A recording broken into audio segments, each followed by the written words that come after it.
चलो चालू हो गया। चलिए दोस्तों, so very very very good morning. आज स्टार्ट करने जा रहे हैं अपना बहुत ही प्यारा सा सब्जेक्ट। नाम क्या दोस्तों इसका? ऑडिट। चलिए, तो ऑडिट के अंतर्गत दोस्तों अपन आज बातचीत करने वाले बहुत ही इंपॉर्टेंट से कंसेप्ट को लेकर के। और बेसिकली आज हमारा जो कंसेप्ट है वो मेरी बुक के हिसाब से है चैप्टर नंबर 2, जो कि बात करेगा किसके बारे में दोस्तों? That is about the nature of audit. Yes, आज की जो क्लास है वो बहुत ही इंपॉर्टेंट है in terms of basics of audit. सबसे इंपॉर्टेंट क्लास है। अभी तक अपन ने जो बेसिक बातें किया था कि भाई ये ऑडिट होता क्या है, ऑडिट के डिफरेंस बिटवीन समझे थे, ऑडिटर के बारे में समझा था। आज अपन मेन बात करेंगे that is regarding the audit. ठीक है, कि ऑडिट की अगर बात की जाए भाई, तो ऑडिट के अंतर्गत क्या क्या ऐसी चीजें हैं जो कि भाई ऑडिट में बहुत इंपॉर्टेंस रखती हैं, या ऑडिट करने के लिए किन किन चीजों का आपको ध्यान रखना पड़ेगा। तो जो कंसेप्ट मैं आपको आज पढ़ाने वाला हूं दोस्तों, उस कंसेप्ट का नाम है basic principle governing audit. Concept का नाम क्या बताएंगे? Basic principle governing audit. इसे अगर मैं हिंदी में बोलूं तो हम ये बोल सकते हैं कि एक अच्छे ऑडिट में क्या क्या होना चाहिए। क्या पढ़ने वाले बेटा? एक अच्छे ऑडिट में क्या क्या होना चाहिए। तो मैं पहले तो ये जानना चाहता हूं कि भाई एक अच्छे ऑडिट में सबसे इंपॉर्टेंट चीज क्या होगी? कौन करता है ऑडिट? ऑडिटर करता है। तो एक अच्छे ऑडिट में सबसे पहले क्या अच्छा होना चाहिए? अच्छा ऑडिटर होना चाहिए। Very good. एक अच्छा ऑडिटर होना चाहिए, मतलब एक अच्छे ऑडिटर के अंदर क्या क्या गुण होते हैं वो गुण अपन पढ़ चुके हैं। IOCP2 की केट इज कॉन्फिडेंशियलिटी। तो अपन ने देखा था कि भैया इंटीग्रिटी होती है, ऑब्जेक्टिविटी होती है, कम्युनिकेशन स्किल्स होते हैं, प्रोफेशनल स्किल्स होते हैं, प्रोफेशनल जजमेंट होता है, नॉलेज होता है, इंडिपेंडेंस होता है, टैक्टफुलनेस होती है। इतनी सारी चीजें मिल करके क्या बनाती है बताइए? हमारी दैट इज हमारा ऑडिट का पूरा क्वालिटी बनाती है। अब देखा जाए तो भाई इतनी सारी क्वालिटी सभी इंसान के अंदर मिल जाए जरूरी नहीं है, तो कुछ बेसिक क्वालिटी तो होनी चाहिए एक ऑडिटर के अंदर। तो उस बेसिक क्वालिटी में सबसे इंपॉर्टेंट चीज बोली गई भैया, सबसे पहली चीज होनी चाहिए इंटीग्रिटी, ऑब्जेक्टिविटी एंड इंडिपेंडेंस। बोला गया भैया कम से कम इतना तो चाहिए भैया। क्या होता है इंटीग्रिटी? कल अपन ने बात किया था। What is integrity? Honesty. Very good. What is objectivity? Sincerity, unbiasedness. और क्या होना चाहिए? इंडिपेंडेंस। ओके भाई। इसके अलावा उसके अंदर होना चाहिए स्किल्स एंड कॉम्पिटेंस। क्या होना चाहिए बताइए? Skills and competence. ओके भाई। तो बोला गया कम से कम ऑडिटर के अंतर्गत क्या क्या होना चाहिए? इंटीग्रिटी होनी चाहिए, ऑब्जेक्टिविटी होनी चाहिए, इंडिपेंडेंस होना चाहिए, स्किल्स एंड कॉम्पिटेंस होना चाहिए। फिर नेक्स्ट बोला गया भाई उसके अंदर होनी चाहिए क्या? उसके अंदर होने चाहिए कॉन्फिडेंशियलिटी। क्या होनी चाहिए बताइए? कॉन्फिडेंशियलिटी। सर हम पढ़ क्या रहे हैं? हम पढ़ रहे हैं बेटा एक अच्छे ऑडिट में क्या क्या होना चाहिए। तो एक अच्छे ऑडिट में क्या क्या होना चाहिए उस कंसेप्ट को अपन बोलते हैं बेसिक प्रिंसिपल गवर्निंग ऑडिट। क्या बोलते हैं बताइए? Basic principle governing audit. कि एक अच्छे ऑडिट में क्या क्या होना चाहिए। और उस बेसिक प्रिंसिपल गवर्निंग ऑडिट के अंतर्गत अगर हम बात करें तो बेसिकली आपको इन तीन चीजों के बारे में ध्यान रखना पड़ेगा कि एक अच्छा ऑडिटर होना चाहिए, उस अच्छे ऑडिटर में इंटीग्रिटी होनी चाहिए, इंडिपेंडेंस होनी चाहिए, ऑब्जेक्टिविटी होनी चाहिए, स्किल्स एंड कॉम्पिटेंस होना चाहिए, और कॉन्फिडेंशियलिटी होनी चाहिए। ये तीनों बातें अपन ने कल की क्लास में पढ़ चुके थे, याद होगा आपको।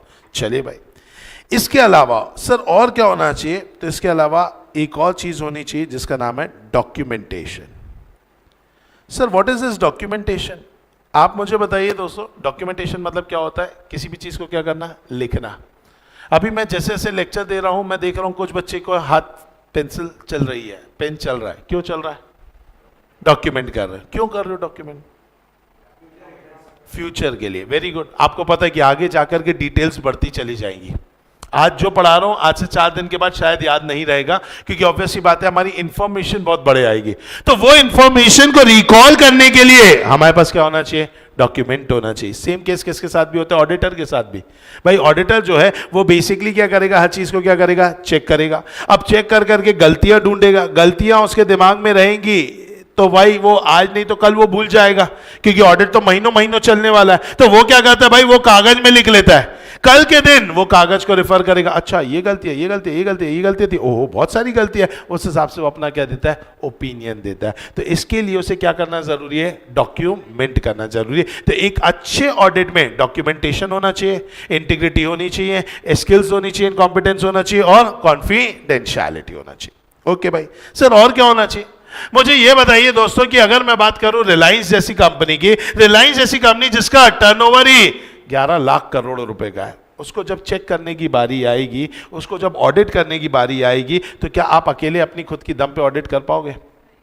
यू नीड टीम, आपको टीम चाहिए होगी। अच्छा, बहुत सारी चीजें ऐसी होगी जो आपकी औकात के परे होगी। आप होगे सीए लेकिन आपकी औकात के परे। एग्जाम्पल, मान लो टाटा स्टील के ऑडिट पे गए, अब मुझे बताओ क्लोजिंग स्टॉक देखना है वहां पे स्टील का, और वो स्टील का पिघला हुआ जो भी होगा वो 31 मार्च को फर्नेस के अंदर डाला होगा। उस फर्नेस का ढक्कन खोलोगे, मुंह अंदर डालोगे, मुंह धुआं धुआं हो जाएगा, क्योंकि क्या होने वाला है, वो इतने ज्यादा टेम्परेचर पे होगा। अब आपको जानना है उस फर्नेस के अंदर कितना मेल्टेड वहां पे स्टील है या जो भी केमिकल का नाम बोलते हैं वो है, कैसे चेक करोगे? है आपकी औकात चेक करने की? नहीं है। आज अगर बात की जाए, रिलायंस का ऑडिट करने जाओगे, ऑयल एंड पेट्रोलियम कंपनी है, आपने देखा होगा सी के नीचे बहुत अंदर जाकर के सी बेड में कहीं ऑयल रहता है। आप मुझे बताइए, क्या वहां जाकर के आप चेक कर पाओगे? Answer is no. तो बहुत सारी जगह ऐसी है जहां पर you don't have got the knowledge. आप किसी ज्वेलरी के ऑडिट में जाओगे तो ज्वेलरी के ऑडिट में आपको क्या पता कौन सा सोना खरा है, कौन सा सोना खरा नहीं है, कौन सा डायमंड सही है, कौन सा डायमंड नकली है, कौन सा असली है? क्या ये देख के आप बता सकते हो क्या? नहीं ना। अब वहां पर आपको क्या चाहिए कि भैया कोई पर्टिकुलर चीज ये बोल रहे हैं कि भैया ये सही है, अच्छी है, नहीं है। अब वैसे तो अपन हॉलमार्क देख करके पहचान लेंगे, दैट्स अ डिफरेंट एस्पेक्ट, लेकिन कई जगह जहां पर आपको कुछ चीजों की नॉलेज नहीं है। आज अगर आप कोई हीरो का हार देखते हो, कोई भी अगर आप हार देखते हो, अगर आज देखा जाए एक बहुत ही बड़ा सा हार है, मान लीजिए वो 10 लाख रुपए का, तो 10 lakh is not because of the gold price, 10 lakh is because of नकाशी जो उस पे की गई है, कारीगरी जो उस पे की गई है। तो कारीगरी की वाकई में इतनी कीमत है कि नहीं? क्या आपको समझेगा क्या? नहीं। ऐसे केस में आपको किसकी मदद लेनी होगी? एक्सपर्ट लोगों की मदद लेनी होगी। अगर एक्सपर्ट जैसे स्पेशलाइज काम बताया उसमें एक्सपर्ट की मदद लेनी होगी, और नॉन स्पेशलाइज काम है वहां पे आपको काम लेना होगा अपने आर्टिकल लोगों से। किससे लेना पड़ेगा? आर्टिकल लोगों से। तो इसीलिए कहीं ना कहीं एक और चीज है कि भैया you have to use others work. You have to use what बेटा? Others work. जब मैं अदर्स वर्क की बात करता हूं तो I am talking about 2 person. पहला हो गया कौन? अपना आर्टिकल, वेरी गुड। और दूसरा हो गया अपना कौन बेटा? दैट इज हमारे एक्सपर्ट। समझ में आ गया? एक्सपर्ट हो गया। अब अगर अपन बात करें आर्टिकल की, अगर आप मदद ले रहे हो तो आर्टिकल है छोटा छोटा बच्चा, या बच्चा लोग गलती कर सकता है, इसीलिए इन बच्चा लोगों के ऊपर DSR करना। क्या करना? DSR, direction, supervision, review. इनके काम को डायरेक्ट करना, इनके काम को सुपरवाइज करना, इनके काम को रिव्यू करना। क्या ये बात समझ में आ रही है दोस्तों? पक्का? अच्छे तरीके से। चलिए, नेक्स्ट थिंग बोला गया कि भैया और क्या अपन को चाहिए है एक काम में, अच्छे ऑडिट में क्या चाहिए? तो अच्छे ऑडिट में आपको नेक्स्ट थिंग जो इंपॉर्टेंट है बेटा वो है प्लानिंग। हर काम की आपको प्लानिंग करनी पड़ती है। आज प्लानिंग करने से क्या होता है? प्लानिंग में करने से ही हमारा ऑडिट जो है वो इफेक्टिव होता है। हमारा ऑडिट कैसा होता है? इफेक्टिव होता है एंड टाइमली मैनर पे कंप्लीट होता है। तो अगर आप भी चाहते हैं जीवन में कि आपका ऑडिट इफेक्टिवली कंप्लीट हो और टाइमली बेसिस पर कंप्लीट हो, तो आपको क्या करना पड़ेगा बेटा? प्लानिंग। सर प्लानिंग में क्या करना पड़ता है? प्लानिंग में होते 3 मेन चीजें। प्लानिंग में सबसे पहली चीज है, पहले समझो धंधा। पहले क्या समझो? धंधा। फिर समझो धंधा करने का तरीका। पहले समझो धंधा, फिर समझो धंधा करने का तरीका, और उसके दम पे सेट करो NTE। क्या सेट करो? NTE। सर ये आप क्या बोल रहे हो, समझ नहीं आ रहा है। पहले तो आप मेरी रॉ भाषा में समझो। किसी भी ऑडिट करने जाना है तो पहले करना प्लानिंग। प्लानिंग के लिए आपको पहले समझो धंधा क्या है। सर धंधा क्या हो सकता है? धंधा बैंक हो सकता है, धंधा हॉस्पिटल हो सकता है, धंधा कोचिंग इंस्टीट्यूट हो सकता है, धंधा एक सिनेमा हॉल हो सकता है, धंधा एक इंश्योरेंस कंपनी हो सकती है। तो पहले समझो धंधा क्या है बॉस। अगर धंधा बैंक है तो ऑटोमेटिकली समझ गए कि अच्छा यहाँ पे पब्लिक का पैसा होगा, और पब्लिक का पैसा है तो जो इंसान इस पैसे को मैनेज कर रहा है, क्योंकि ये उसका खुद का पैसा नहीं है, तो वो यहाँ पे फ्रॉड ज्यादा से ज्यादा कर सकता है, नहीं कर सकता? कर सकता है। मतलब बैंकिंग बिजनेस में फ्रॉड ज्यादा होने की चांसेस है। यहां पर ऑडिटर बोलेगा भैया मेरे को ज्यादा सतर्क रहना है। दूसरी चीज, अगर आप ये समझ रहे हैं कि भैया धंधा क्या है, फॉर एग्जांपल मान लीजिए इंश्योरेंस कंपनी का है, अगेन यहाँ पर रिस्क ज़्यादा है, तो आपको समझना पड़ेगा धंधा किस चीज़ का है। तो पहले क्या समझो, धंधा। अच्छा, पार्टनरशिप है कि कंपनीज है कि प्रोप्राइटरशिप है, ये भी देखना पड़ता है, उसी के अकॉर्डिंगली तो समझिएगा कौन कौन से लॉ लगने वाले। पार्टनरशिप है तो पार्टनरशिप एक्ट लगेगा, कंपनीज है तो कंपनीज एक्ट लगेगा, इंश्योरेंस है तो इरडा लगेगा, बैंकिंग है तो बैंकिंग रेगुलेशन एक्ट लगेगा। तो पहले भी ये भी समझना पड़ेगा धंधा क्या है। दूसरे लेवल पे समझना धंधा करने का तरीका। सो व्हाट इज दिस धंधा करने का तरीका? Internal control system. कौन सा सिस्टम? Internal control system. भाई इन लोग धंधा कैसे करते हैं, इनका इंटरनल कंट्रोल कैसा है? आज अगर मान लीजिए भाई इंटरनल कंट्रोल सिस्टम एग्जाम्पल के नाम पर, जैसे कि फॉर एग्जाम्पल अगर मैं बात करूं मेरी कोचिंग क्लासेस, मेरा कोचिंग इंस्टीट्यूट, आज कई जगहों पर ऐसा होता है कि एक ही काम को करने के लिए 6 लोग हैं, और कई जगह ऐसी है जहां पे 6 काम को करने के लिए 1 लोग हैं। एक ही काम को करने के लिए 6 लोग हैं, और कई जगह ऐसी है जहां पे 6 काम को करने के लिए 1 लोग है। एग्जाम्पल डीमार्ट। डीमार्ट के अंदर एक ही काम, फ्रॉम सेल टू कैश लेना, बिल देना, पैक करना, ये पूरा एक ही काम है। इसको करने के लिए 5-6 लोग हैं। एक इंसान आपके लिए माल जमाएगा, एक इंसान जो है बिल बनाएगा, एक इंसान जो है कैश लेगा, एक इंसान जो है पैक करेगा, और एक बाहर चौकीदार खड़ा होगा जो चेक करेगा। समझ में आ रहा है? वहां पर हर कोई काम को, मतलब उस काम को करने वाले के लिए क्या है, अलग अलग बंदे। आज आप मुझे बताइए यहां पर अलग अलग बंदे क्यों हैं? बिल बनाने वाला अलग क्यों है, कैश लेने वाला अलग क्यों है, चेक करने वाला अलग क्यों है? क्योंकि भाई वो नहीं चाहते कि वहां पे फ्रॉड हो। आज हो सकता है बिग बाजार में अगर मान लीजिए मिस्टर यश गए, और मान लीजिए भाई मैं हूं जो कि यश का बहुत अच्छा फ्रेंड हूं, अगर मैं वहां डीमार्ट में बैठ करके बिल बनाता हूंगा, तो क्या चांसेस हैं कि मैं यश को ज्यादा माल दे दूंगा और कम पैसा ले लूंगा? यस। तो मैं क्या करूंगा, मेरे को ही पैक करने का मौका मिले, मेरे को ही बिल बनाने का मौका मिले, मेरे को ही चेक करने का मौका मिले, तो मैं क्या करूंगा, भाई यश लेके जा, ये भी लेके जा, ये भी लेके जा, ये भी लेके जा। 100 आइटम दिया, बिल बनाया 20 आइटम का, कैश भी लिया 20 आइटम का, और आइटम कितना पैक करके दिया? 100 आइटम। अरे जब तक मेरी चोरी पकड़ी जाएगी अपन दूसरे कहीं जगह पे होंगे। समझ में? ऐसा करते करते मैं अपने मालिक की दुकान खाली कर दूंगा और बिल हमेशा छोटे बनाऊंगा। क्या फ्रॉड होने के चांसेस हैं? क्या इसका फाइनेंशियल स्टेटमेंट पर इंपैक्ट जा रहा है? हाँ, मतलब सेल हो रही है लेकिन तुम बुक नहीं कर रहे हो, क्लोजिंग स्टॉक तुम्हारा गलत दिख रहा है, तुम्हारे वहां पे क्लोजिंग स्टॉक पे दिख रहा है कि हाँ अभी भी 80 आइटम पड़े हैं। अरे भाई वो 100 आइटम ले गया, 20 का तो बिल बनाया, मतलब वो 80 आइटम भी जा चुके हैं, और फिर भी दिख रहे तुम्हारी दुकान में 80 आइटम होंगे। मतलब सब कुछ क्या है, गलत रिपोर्ट दिख रही है, क्योंकि वहां का इंटरनल कंट्रोल सिस्टम अच्छा नहीं है। लेकिन आज की डेट में डीमार्ट का इंटरनल कंट्रोल सिस्टम अच्छा है, क्योंकि कैश लेने वाला अलग, पैक करने वाला अलग, उसे चेक करने वाला अलग। समझ में आया? तो ऑटोमेटिकली क्या है, वहां का इंटरनल कंट्रोल सिस्टम अच्छा है। अब इंटरनल कंट्रोल सिस्टम अगर अच्छा है तो मुझे बताओ, आप चेकिंग ज्यादा करोगे कि कम करोगे? कम करोगे, ज्यादा करोगे? कम करोगे। आप बोलोगे यार सब कुछ तो सही है यार, क्या दिक्कत है, यहां पे सब कुछ अच्छा है, 1000 ट्रांजैक्शन है, 10 चेक करते हैं, हाँ 10 में गलतियां नहीं निकली, चलो 2-4 और कर लेते हैं, इनमें भी गलतियां नहीं निकली, 1000 के 1000 सही होंगे। लेकिन नाटा क्लासेस या कोई भी ऐसा इंस्टीट्यूट जहां पे बच्चों का हर एक काम एक ही इंसान कर रहा है, एडमिशन भी मैं ही ले रहा हूं, इंक्वायरी भी मैं ही ले रहा हूं, कैश भी मैं ही ले रहा हूं, बुक्स भी मैं ही दे रहा हूं, अटेंडेंस भी मैं ही ले रहा हूं, आप मुझे बताओ यहां पे फ्रॉड होने के चांसेस ज्यादा है कम है? ज्यादा है। क्या हो सकता है, being an employ of this institute, मैं कैश अपनी जेब में डाल दूंगा और बच्चे को बुक भी दे दूंगा, और बच्चे का नाम अटेंडेंस रजिस्टर में भी डाल दूंगा, और बच्चे को रिसिप्ट ना देकर के पैसा खुद रख लूंगा? Yes, chances are very much. तो इसीलिए जहां का इंटरनल कंट्रोल सिस्टम अच्छा नहीं होगा, वहां का आप एनटीई क्या करेंगे, बढ़ाएंगे। जहां का इंटरनल कंट्रोल सिस्टम क्या होगा, अच्छा होगा, वहां का एनटीई क्या होगा, कम होगा। जहां का इंटरनल कंट्रोल सिस्टम क्या होगा बताइए, खराब होगा, वहां का एनटीई क्या होगा, ज्यादा होगा। सर ये एनटीई का मतलब क्या होता है? Nature, timing, extend. कौन से नेचर के आइटम को कितने समय पर कितने एक्सटेंट पे चेक करना है, उसको क्या बोलते हैं बताइए, एनटीई। क्या ये बात समझ में आ गई आपको? पक्का? अच्छे से। चलो भाई, अपन पढ़ क्या रहे हैं, मैं यही भूल गया। अपन पढ़ रहे हैं basic principle governing an audit. एक अच्छा ऑडिट में क्या क्या होना चाहिए? तो एक अच्छा ऑडिट के अंतर्गत दोस्तों कुल मिला करके ये कुछ खास बातें होनी चाहिए, जिसमें पहला पॉइंट क्या है, इंटीग्रिटी, ऑब्जेक्टिविटी। दूसरा पॉइंट क्या है, स्किल्स एंड कॉम्पिटेंस। तीसरा है कॉन्फिडेंशियलिटी। चौथा है यूजिंग द अदर्स वर्क। उसके अलावा क्या पढ़ा अपन ने, प्लानिंग। क्या ये बात समझ में? चलो नेक्स्ट सबसे इंपॉर्टेंट चीज जिसके बारे में अब अपन पढ़ने जा रहे हैं, जिसका नाम है ऑडिट एविडेंस। क्या मैं जान सकता हूं व्हाट इज एविडेंस? सबूत। सबूत को अपन क्या बोलते हैं, एविडेंस।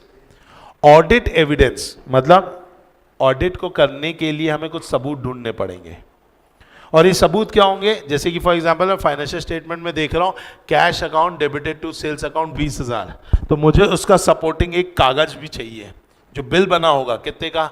20,000 रुपए का। तो ये मेरे लिए क्या हो गया बेटा? सबूत। इसे अपन क्या बोलते हैं? ऑडिट एविडेंस, जिसके दम पर तुम फाइनेंशियल स्टेटमेंट की एंट्रीज को क्या करते हो बताइए? चेक करते हो। उसे अपन क्या बोलते हैं बताइए? Audit evidence. अब ऑडिट एविडेंस की बात की जाए तो भाई ये ऑडिट एविडेंस क्या होता है? ऑडिट एविडेंस कोई भी ऐसी इंफॉर्मेशन जिसके दम पर ऑडिटर ये चेक करे कि फाइनेंशियल स्टेटमेंट की चीजें सही है या नहीं है। क्या ये बात आपको समझ में आई? पक्का। अब ऑडिट एविडेंस की अगर मैं बात करूं ना दोस्तों, ध्यान से समझिए, ऑडिट एविडेंस जो है वो बोला जाता है कैसा होना चाहिए? तो बोला जाता है सफिशिएंट एंड एप्रोप्रिएट होना चाहिए। कैसा होना चाहिए बताइए दोस्तों? सफिशिएंट एंड एप्रोप्रिएट होना चाहिए। वेयर सफिशिएंसी बात करता है क्वांटिटी की, और एप्रोप्रिएटनेस बात करता है क्वालिटी की। सफिशिएंसी बात करता है क्वांटिटी की, एप्रोप्रिएटनेस बात करता है क्वालिटी की। क्या ये बात समझ में आई आपको? पक्का। अब सुनेंगे ध्यान से। मान लीजिए भैया, फॉर एग्जाम्पल मान लीजिए कंपनी है नाहटा लिमिटेड, उसकी यहां पर लिखा हुआ है डेटर, या छोड़ो डेटर क्यों लिखे, हम लिखेंगे यहां पे बैंक।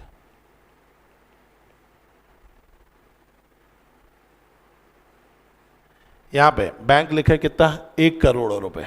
बाकी चीजें भी अपनी जगह पर सब लिखी हुई है, मेरा बस कंसर्न बैंक का ही है, ठीक है। अब यहां पे बैलेंस शीट में बैंक लिखा है कितना? 1 करोड़। वहां लिखा है हम मान लेंगे? नहीं। क्या चेक करना पड़ेगा? कैसे चेक करोगे कि बैंक में 1 करोड़ रुपए है? Bank statement. Very good. Bank statement बुलाया गया, बैंक स्टेटमेंट में फिगर दिख रहा है 90 लाख। तो अपन क्या बोलेंगे? भैया सब गड़बड़ है, इन लोग ने गलत लिखा है, मिस स्टेटमेंट है। बोलो हाँ, बीआरएस बनाएंगे, bank reconciliation statement. Very good. Bank reconciliation statement में दिख रहा है कि भाई फॉर एग्जांपल मिस्टर हर्ष एक हमारे डेटर है जिन्होंने 10 लाख का हमें क्या दिया है? चेक दिया है। तो check deposited but not cleared, तो चेक डिपॉजिट की एंट्री हमारे बैलेंस शीट में आ गई, इसलिए 10 लाख रुपए बढ़ के दिख रहा है, और इसीलिए 90 लाख रुपए वहां दिख रहा है, क्योंकि अभी तक चेक क्लियर हुआ नहीं है। उन्होंने बोला, हमने मान लिया। नहीं, क्या करना पड़ेगा? हर्ष से बात करनी पड़ेगी। Very good. अपन क्या करेंगे? हर्ष से बात करेंगे और हर्ष को फोन लगा के पूछेंगे, क्या सर आपने 10 लाख रुपए का चेक दिया है? ऐसा पूछेंगे। बिल्कुल कर सकते हैं, लेकिन मुझे ये बताओ कि हर्ष का नंबर आपके पास कहाँ से आएगा? मैनेजमेंट से। मैं मैनेजमेंट के पास गया, मैंने कहा मैनेजमेंट मुझे हर्ष का नंबर चाहिए। बोले क्यों, क्या काम है? मैं कहा वो पता करना 10 लाख का चेक आया कि नहीं। बोले अच्छा पता करना है क्या? 1 सेकंड सर दे रहा हूँ। फ़ोन निकालेगा, हर्ष को मैसेज टाइप कर देगा, भाई संभाल लेना, सीए का फ़ोन आने वाला, 10 लाख का चेक का तेरा एंट्री मैंने पास किया था, देख लेना, बाय। और यहाँ से सर वो नंबर नहीं मिल रहा है, 1 सेकंड 1 सेकंड, हाँ सर लिखिए नंबर 9479। ऐसे करके किसको देगा बताइए? ऑडिटर को। ऑडिटर अब फ़ोन करेगा या ईमेल करे, व्हाट्सएप करे, जो भी करे। जनरली ईमेल होता है, लेकिन चलो मेरे एग्जांपल में फ़ोन मान लो। फ़ोन किया, फ़ोन करके पूछा हर्ष से कि भैया आपने चेक दिया? बोले हाँ हाँ दिया होगा। कितने का दिया? बोले अमाउंट याद नहीं है, 10-15 लाख के आसपास होगा, तब छोटा फिगर ध्यान नहीं रहता मेरे को। अच्छा ठीक है सर। ऑडिटर ने रख दिया। अब ऑडिटर ने हर्ष के ऊपर विश्वास करके ओके बोल दिया। कैसे ऑडिटर आगे बढ़ जाएगा? क्या चांसेस आर वेरी मच कि हर्ष किसके साथ मिला होगा? मैनेजमेंट के साथ। भाई हर्ष किसका आदमी है? डेटर है, फ्री में पैसा मिला उसको, तो हर्ष का दिन रात उठना बैठना मैनेजमेंट के साथ, ऑडिटर के साथ थोड़ी ना है, तो इसलिए वो कर देगा। अब दूसरा और क्या हो सकता है? दूसरा हो सकता है हम कहाँ चले जाए? बैंक चले जाए। Very good. बैंक में जाएंगे किसके? हर्ष के? नहीं तो फिर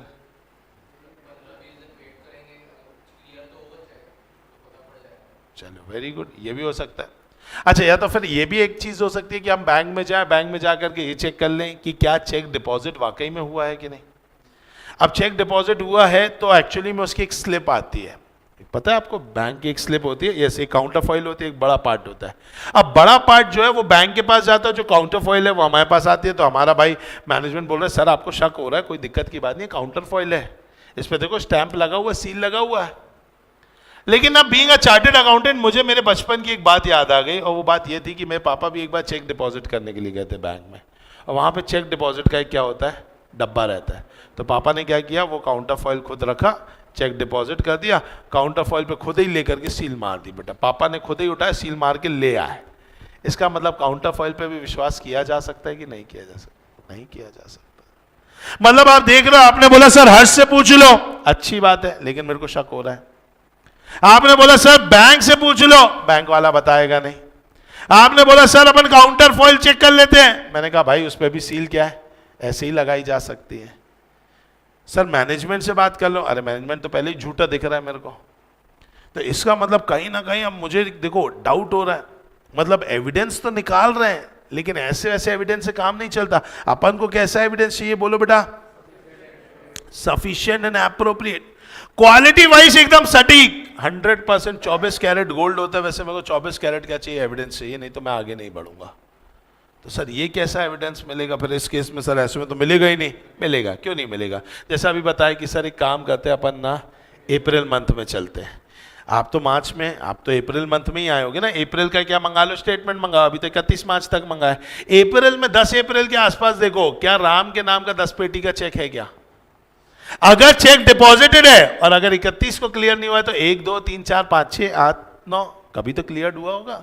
तो अगर वहां क्लियर हो गया 7 8 तारीख को, इसका मतलब चेक डिपॉजिट किया गया होगा, फिर हम मान सकते हैं। समझ में? लेकिन अगर 10 तारीख तक के दिख रहा है भाई चेक ही नहीं आया, 15 तारीख तक के दिख रहा है चेक नहीं आया, इसका मतलब हम समझ गए कि भाई इन लोगों ने घपलेबाजी की है, खामखा अपने बैंक बैलेंस को बढ़ाने की कोशिश की है, डेटर को कम करने की कोशिश की है। तो ये चीज़ हमें समझ में आ जाएगी। कहाँ से समझ में आ जाएगी बताइए? बाय सीइंग दी व्हाट दोस्तों, by observing and inspecting the bank statement of the subsequent period. तो ये जो चीज़ है ना दोस्तों, ये चीज़, ये हमारा सबूत मिला।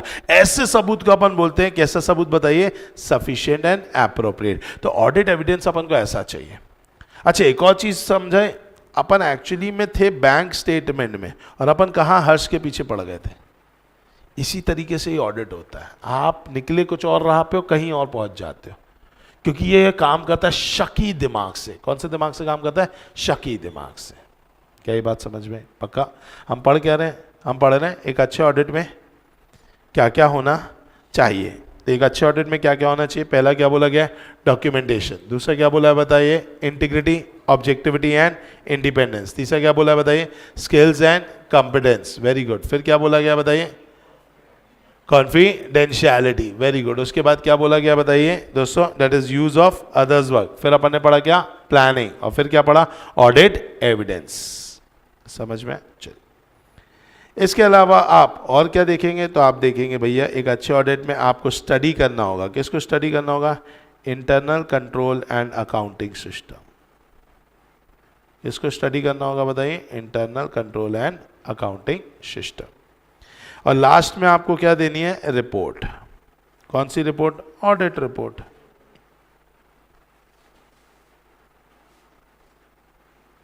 क्या ये बात समझ में आई?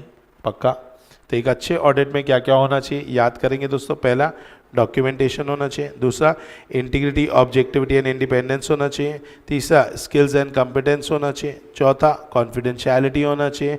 पांचवा वर्क परफॉर्म बाय अदर्स होना चाहिए। इसके अलावा आपका प्लानिंग होना चाहिए, ऑडिट एविडेंस होना चाहिए, उसके अलावा आपका internal control and accounting system होना चाहिए और रिपोर्टिंग होना चाहिए। तो क्या बन गया बेटा? Disco pair. तो अगर कोई भी पूछे what are the basic principle governing an audit, तो अपन क्या बोलेंगे? Disco pair. D for documentation, I for integrity, S for skills and competence, C for confidentiality, O for work performed by others, P for planning, A for audit evidence, I for internal control and R for reporting. बोलो पक्का? चलिए, अगर हम आए दोस्तों यहाँ पर तो यही चीज़ें आपको यहाँ पर भी देखने के लिए मिल जाएंगी। पढ़ सकते हैं दोस्तों basic principle governing an audit. पहला वही दिया है, integrity, objectivity and independence. The auditor should carry out his work with honesty and sincerity, fair and impartial, must be free from any interest. Confidentiality, should respect the confidentiality. Auditor should not disclose any information to a third party. Skills and competence, the auditor should be performed with due skills and competence and should be performed by person who have adequate training, experience and competence. Work performed by others, assistants का भी use कर सकते हैं, किसी other auditor and expert का भी ले सकते हैं. जब असिस्टेंट का वर्क ले रहे हो तब क्या करना पड़ेगा? DSR. व्हाट इज DSR बेटा? Direction, supervision and review. और अगर किसी एक्सपर्ट के काम को ले रहे हैं तो DSR करने की जरूरत नहीं है, क्योंकि आप क्या एक्सपर्ट को DSR करोगे? एक्सपर्ट का ईगो हर्ट हो जाएगा. अरे आया कि नहीं आया? तो इसीलिए बस ये देख लेना क्या मैं एक्सपर्ट के काम को यूज करूं कि ना करूं, ये थोड़ा सा आइडिया आपको लेना पड़ेगा, वो बिलीफ रखना पड़ेगा. तो क्या है भाई यहाँ पर? तो ऑडिटर शुड ऑब्टेन रीजनेबल, कि उसका वर्क जो है वो एडिक्वेट है कि नहीं, वो बिलीफ है कि नहीं हमें कि इसका वर्क काम का है कि नहीं. क्यों सर हम ऐसा देखें? क्योंकि बेटा काम तो वो करेगा, फंसोगे तुम. क्योंकि ओपिनियन किसको देना है? ऑडिटर को देना है. तो responsibility for forming and expressing opinion on financial information continues with the auditor. क्या ये बात समझ में आई? पक्का. नेक्स्ट कंसेप्ट पर आते हैं क्या दोस्तों? That is known as planning. Planning क्या बोलता है भाई? Planning enables the auditor to conduct the effective audit in an efficient and timely manner. जो प्लानिंग होती है उसके लिए सबसे पहले आप क्या समझोगे बेटा? धंधा. फिर समझोगे धंधा करने का तरीका, और फिर क्या करोगे? NTE. क्या आपको ये बात समझ में? Plan should be further developed and revised as necessary during the course of the audit. Next, documentation. The auditor should document all important matter which provide evidence that audit was carried out with the basic principle. आपको document करना पड़ेगा. Audit evidence कैसा होना चाहिए बताइए? Sufficient and appropriate. ठीक है. Audit evidence enable the auditor to draw what दोस्तों? Reasonable conclusion. फिर accounting system and internal control. The auditor should gain an understanding of the accounting system and related internal control. He must reasonably assure himself that accounting system is adequate. And last but not least, audit conclusion and reporting. तो इसी से हमारा पूरा क्या बन गया बताइए दोस्तों? Very good. जिसे अपन क्या बोलते हैं? डिस्को पे. बोलो शिवपाल, पक्का? चल, तो ये चीज अपन ने देख लिया दोस्तों, ये चीज अपन ने समझ लिया. चल,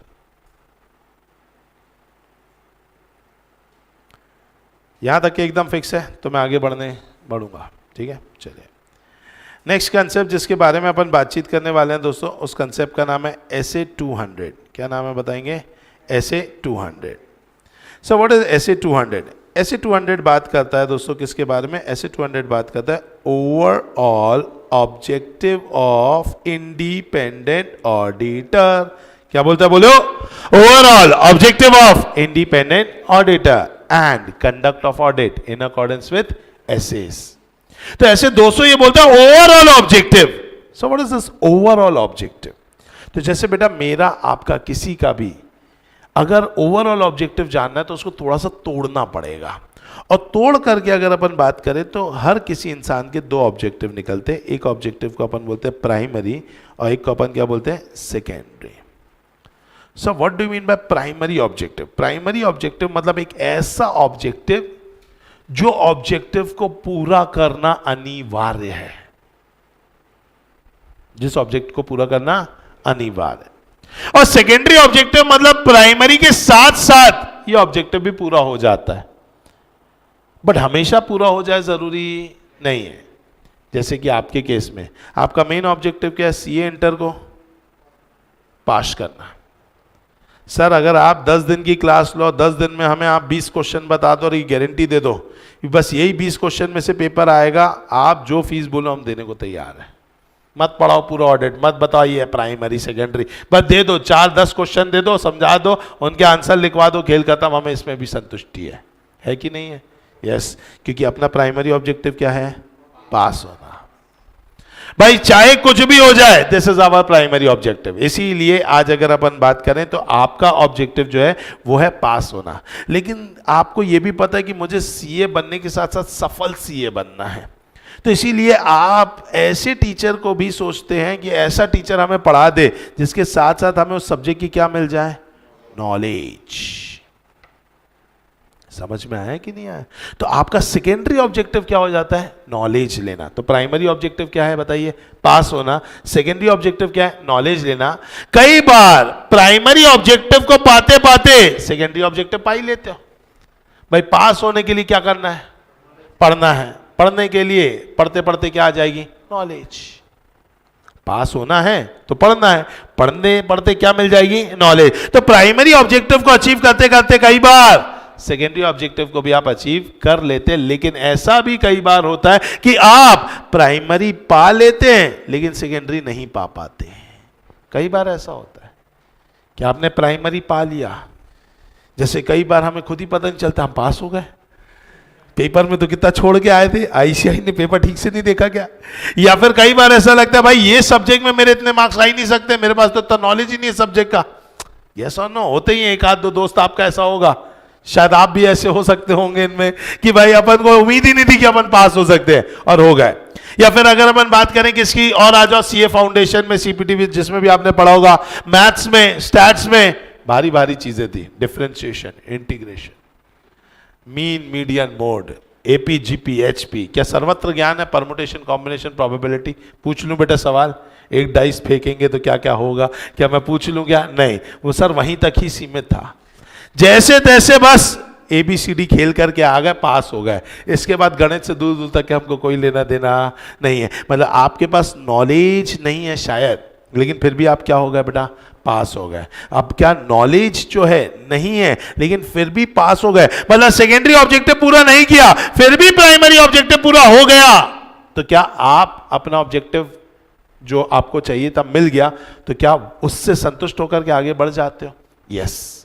फाउंडेशन में ऐसा हुआ, मैथ्स में पास देखा लेकिन बोले यार मेरे को प्रोबेबिलिटी तो बनता नहीं है। आईसीआई को फोन करके बोला नहीं सर हम वापस देंगे, ये ले जाओ, ये सर्टिफिकेट ले जाओ, हम वापस देंगे क्योंकि परमुटेशन चैप्टर अच्छे से पढ़ना है। क्या ऐसा किया क्या अपन ने जिंदगी में? नहीं। बहुत मुश्किल से मिले थे बेटा, अपन ने तो पहली बार में ही क्या किया? ले लिया। अरे आया कि नहीं आया, तो अपन को मार्क्स से कोई मतलब भी नहीं था, बस पास लिखा था उतना काफी है। तो इसका क्या मतलब निकला कि कई बार इंसान का क्या नहीं होता, बोलो, सेकेंडरी ऑब्जेक्टिव पूरा नहीं होता लेकिन प्राइमरी ऑब्जेक्टिव पूरा हो जाता है। और अगर प्राइमरी ऑब्जेक्टिव भी पूरा हो गया तो मतलब हमारा होल ऑब्जेक्टिव पूरा हो गया, हम ये मान करके चल सकते हैं। अब आते हैं प्रोफेशनल वर्ल्ड में। सर सीए का प्राइमरी ऑब्जेक्टिव क्या है? सीए का प्राइमरी ऑब्जेक्टिव है ओपिनियन देना। क्या देना? ओपिनियन देना। और सेकेंडरी ऑब्जेक्टिव क्या है? एमएमएस को डिटेक्ट करना। किसको डिटेक्ट करना? MMS, material misstatement. तो भाई मटीरियल मिस स्टेटमेंट मतलब अगर आप अच्छा ओपिनियन दोगे तो उसके लिए आप चेकिंग करोगे, चेकिंग करोगे तो अपने आप ही मटीरियल मिस स्टेटमेंट ढूंढ लोगे। लेकिन कई बार ऐसा होगा जिंदगी में कि तुम सारे मटीरियल मिस स्टेटमेंट को ढूंढ नहीं पाओगे। जैसे तुम्हारे सारे मैथ्स के चैप्टर स्ट्रांग नहीं थे फिर भी तुम पास हो गए, वैसे ही सारे मटेरियल मिस स्टेटमेंट शायद तुम ढूंढ नहीं पाओगे। सर ये मटेरियल मिस स्टेटमेंट किसकी वजह से होता है बेटा? या तो ये होता है एरर की वजह से, या तो ये होता है फ्रॉड की वजह से। या तो एरर की वजह से मिस स्टेटमेंट था, या तो फ्रॉड की वजह से मिस स्टेटमेंट था, और आपने सारे एरर सारे फ्रॉड को ढूंढ नहीं पाए, लेकिन हां ओपिनियन अच्छा दे दिया। क्या अच्छा दे दिया? ओपिनियन अच्छा दे दिया। कोई तकलीफ है इस बात से? नहीं है। लॉ खुद आईसीआई ने जब ऐसे 200 बनाया, उन्होंने बोला ठीक है भैया हम एमएमएस को डिटेक्ट करना डाल रहे सेकेंडरी ऑब्जेक्टिव में, क्योंकि हर इंसान सेकेंडरी ऑब्जेक्टिव नहीं पा सकता, लेकिन तुम्हारे प्राइमरी में कोई हम क्या नहीं करेंगे, कोई भी राहत नहीं देंगे। अगर 39 आए दैट मीन्स फेल, खेल खत्म। अब तुम्हारे पास नॉलेज भरपूर रहेगा लेकिन 39 लाए कोई मतलब नहीं। तुम 80 लाओ, नॉलेज बिल्कुल नहीं है, तो भी हम पास मानेंगे। अरे आया कि नहीं आया? वैसे यहां पे तुम अच्छा ओपिनियन दो, तुमने सारे मिस स्टेटमेंट ढूंढा नहीं ढूंढा हमें कोई मतलब नहीं है।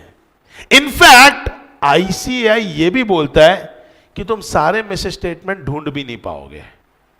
आईसीआई क्या बोलता है कि तुम सारे मिस स्टेटमेंट जो एरर से होते हैं या फ्रॉड से होते हैं, तुम उनको क्या नहीं कर पाओगे? ढूंढ भी नहीं पाओगे।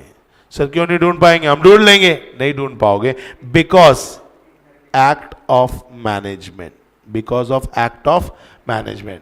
याद है मेरा पहली क्लास में बताया था 70 लाख का एडवर्टीजमेंट एक्सपेंस किया था मैंने, और मैंने पूरा कैश में पेमेंट किया, बिल को उठा के फाड़ दिया। क्या आपको पता चला कि 70 लाख का एडवर्टीजमेंट एक्सपेंस हुआ है? नहीं। क्या एंट्री हुई मेरी बुक्स ऑफ अकाउंट्स में?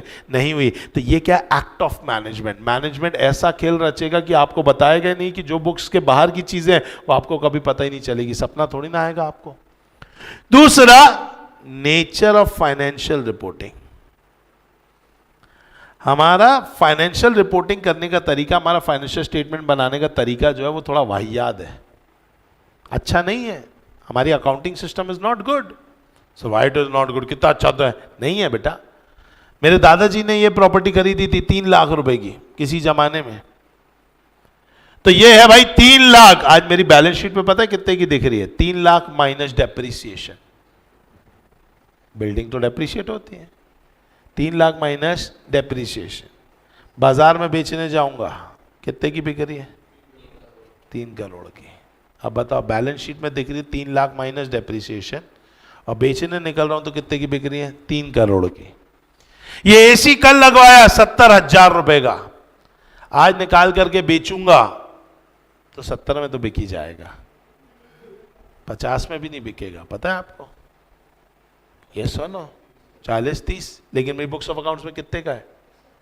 70 है। अभी तो डेप्रिसिएशन भी नहीं किया, एक ही दिन हुआ है, क्योंकि गेटिंग माई पॉइंट। तो जो मेरे बुक्स ऑफ अकाउंट्स में फिगर लिखे हैं और एक्चुअली जो फिगर होना चाहिए, इन दोनों में जमीन आसमान से बड़ा अंतर है।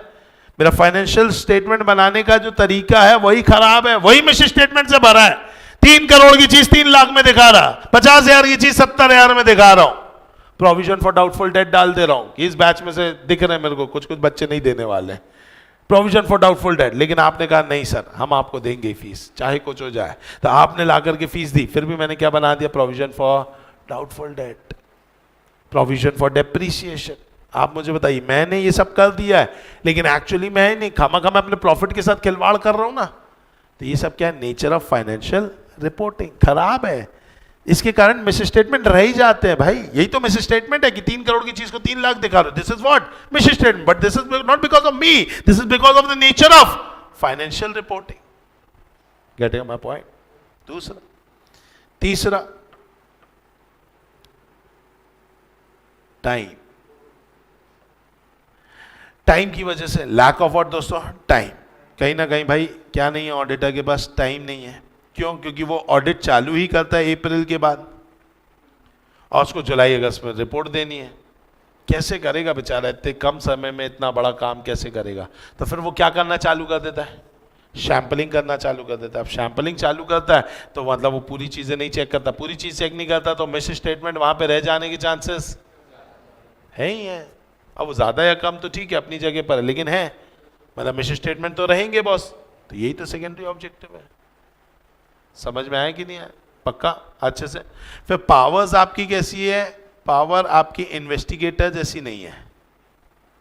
क्या इन्वेस्टिगेटर की भयंकर पावर होती है? सोफा फाड़ दो, ठीक है, वो दरवाजा तोड़ दो, ठीक है, गुल्लक फोड़ दो, कुछ भी करते रहो। इन्वेस्टिगेटर वो दया को लेके घूमता है बेटा, अपन हरा पेन लेके बस घूमते रहते हैं। तो ऑब्वियस सी बात है अपने पास उतनी पावर नहीं है। हो सकता है अपन किसी का ऐसा दरवाजा तोड़ना, सोफा फाड़ना, ये सब नहीं कर सकते। तो इसीलिए भाई अपन के पास क्योंकि पावर्स लिमिटेड है, इन्वेस्टिगेटर जैसी नहीं है, तो इसीलिए सब एरर, सब फ्रॉड को हम ढूंढ पाए जरूरी नहीं है। और इन्हीं चीज़ों को एक ही शब्द में अगर मैं बोलना चाहूँ तो इसे बोलते हैं इनहेरेंट लिमिटेशन। क्या बोलते हैं बताइए? Inherent limitation. So just because there are some inherent limitation because of which auditor will not be able to detect MMS fully, सारे MMS को वो पता नहीं कर पाएगा। क्यों नहीं पता कर पाएगा? क्योंकि वहां पर क्या है? बोलो, क्योंकि वहां पर क्या है? Inherent limitation. क्या ये बात समझ में आ गई? पक्का अच्छे से? चलिए, तो यही चीज यहां पर है दोस्तों। तो वहां पे इनहेरेंट लिमिटेशन है। मुझे उम्मीद है आपको समझ में आ गया होगा बेटा। पक्का? चलिए, तो यही जो चीज है दोस्तों, आपको यही चीज देखने के लिए मिल जाएगी। ठीक है, कुछ गड़बड़ हो गई क्या? ओके, कैमरा हैंग हो गया है, जस्ट 1 सेकेंड। तब तक आप लोग ये देखो क्या लिखा हुआ है, देखेंगे एक से।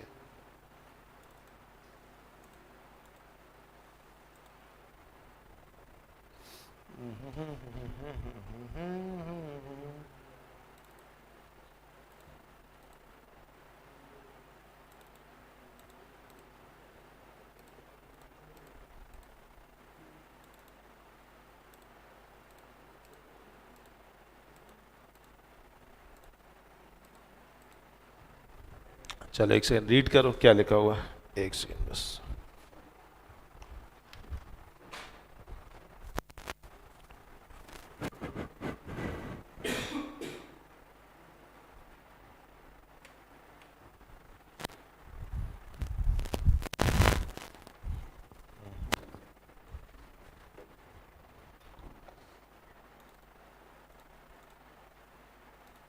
ठीक है, हाँ भाई ऑनलाइन वाले बच्चों अब आ गया होगा, सब ठीक हो गया होगा, ठीक है चलो। तो अगर अपन बात करें दोस्तों तो अपना प्राइमरी ऑब्जेक्टिव क्या है, to express opinion on true and fair view. True and fair view का मतलब भी अपन जानते हैं PRD, policies regulation disclosure. Secondary objective अपना क्या बताइए, टू डिटेक्ट व्हाट दोस्तों, मटीरियल मिस स्टेटमेंट, जो कि किसके कारण हो सकता है, वेदर ड्यू टू फ्रॉड और वेदर ड्यू टू एरर। क्या यहाँ तक की चीज समझ में पक्का अच्छे से चल। अब अगर अपन बात करें, जैसा मैंने आपको बताया कि आप सारे मिस स्टेटमेंट को नहीं पता कर सकते। क्यों नहीं पता कर सकते, क्योंकि वहां पर क्या है, इनहेरेंट लिमिटेशन। यही कंसेप्ट कि आप सारे मिस स्टेटमेंट को पता नहीं कर पाओगे। अगर आप सारे मिस स्टेटमेंट को पता नहीं कर पाओगे तो मैं आपसे जानना चाहता हूं कि क्या चांसेस ऐसे हैं कि अगर आपने सारे मिस स्टेटमेंट को नहीं पता किया तो क्या चांसेस हैं कि आपका ओपिनियन भी गलत हो सकता है। यस जब कोई चीज गलत होने की बात होती है ना तो उसको हिंदी में अपन बोलते खतरा, उसे हिंदी में क्या बोलते हैं, खतरा। और अब अगर हम बात करें गलत ओपिनियन देने के खतरे को अपन क्या बोलते हैं, ऑडिट रिस्क। तो मैंने एक टर्म आपके सामने लिखा है ऑडिट रिस्क। ऑडिट रिस्क का मतलब क्या होता है, गलत ओपिनियन देने का खतरा। और ये गलत ओपिनियन देने का खतरा क्यों है, क्योंकि वहां पर बहुत सारी इनहेरेंट लिमिटेशंस है।